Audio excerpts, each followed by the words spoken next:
Today's show was brought to you by Viking-Industrial.com. Lesson number one. Lesson number one is shapes. You've got your paper and you've got your pencil. So what we're going to do is we're going to draw some basic shapes to start off with. And the reason we need to draw basic shapes is because you need to learn depth, volume, weight, and you need to learn how to put it into a visual aspect so that you see something. But also, so say you wanted to draw a book. You need to shape your book properly. You know, if you're not used to drawing, you're gonna have all sorts of weird shapes come out, and it happens. But with a little bit of practice, you can have the same shape every time. So what you want to do is you want to draw squares, you want to draw circles, and you want to draw triangles and rectangles, because you are going to be using these a lot. All of the shapes that you start making up in your drawings in your comic books or your animation or whatever it is you decide to do with your art skills, and it could be nothing. You could just draw logos. Some people draw text, but it's all going to be based on basic shapes. So let's say you wanted to draw, an ice cream cone. Well, so it's a ball and a cone. There's your basic ice cream cone. It's going to start off like that. But if you want to give it some depth, what you're going to need to do is you're going to need to learn perspective, and it's all based on these shapes. So you can take your regular shape, but you need to know where the volume of it is and where the light source is coming from so that you can give it some sort of a weight to it. And the way that works is there's a heavier line on the bottom than there is on the top. And so you'll start giving volume and depth to your drawings. And this, is like a 2-second drawing, but there's also going to be a shadow underneath, and we'll learn about shadows in a later video.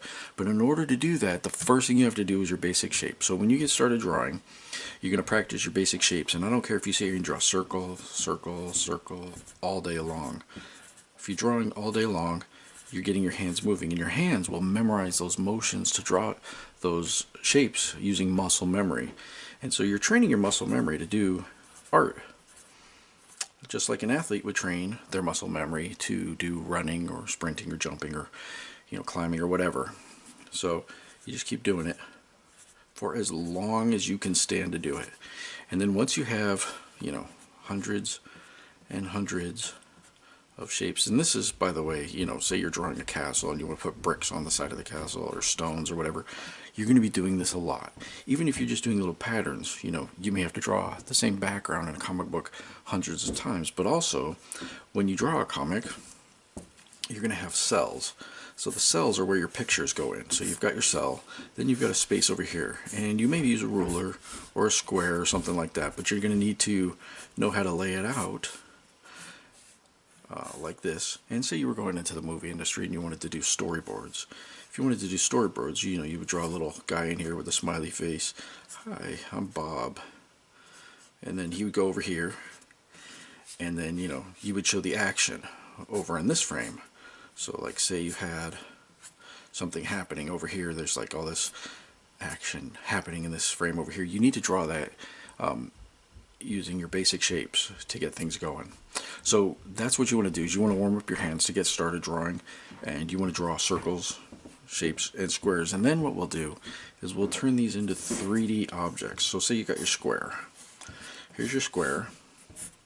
And the way to do that is to draw another square. So here's your second square here that overlaps the first square. And all you do is you link the corners together using this lines on the edge there, and now you have a 3D square. So it's very important to practice these shapes, because if you wanted to draw it by hand, and say you were working on a square, you don't want to go like this. You don't want to draw the square and then be like, oh, but there's another square over here, and then draw these lines all separately. It just gets way confusing. You're trying to put piece by piece, and it doesn't work that way. So you have to follow the basic rules for doing it. Now if you wanted to do a cone, you would do a circle at the top, and then your legs coming down here.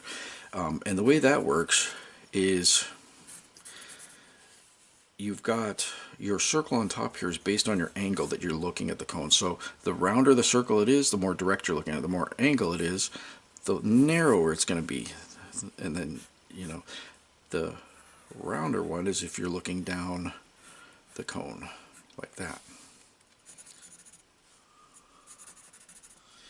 So that's like if you're looking inside of the cone. And you'll change your angle depending, and you can practice this yourself with all the different shapes. And then you have your pyramid. Your pyramid, you're going to put another wall on it because you can visibly see this wall like that. So that'll give you your 3D perspective. And you can do this with any shape. You can add the 3-dimension to it. So, you know, here's your book. You've got your pages. You've got your binding here. And that's how you draw a book. You can turn this into an orange. You know, the orange has got a little stem at the top with a little part there you pull off before you peel it.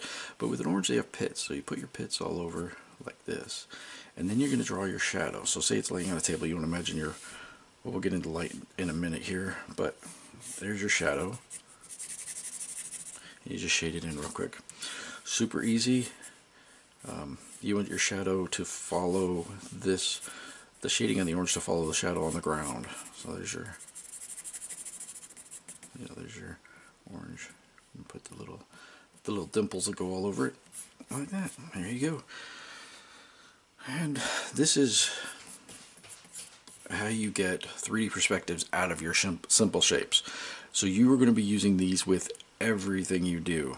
And you can connect them, you can mix and match them, you can put them together, and we'll go into that further in the next section, or the next lesson.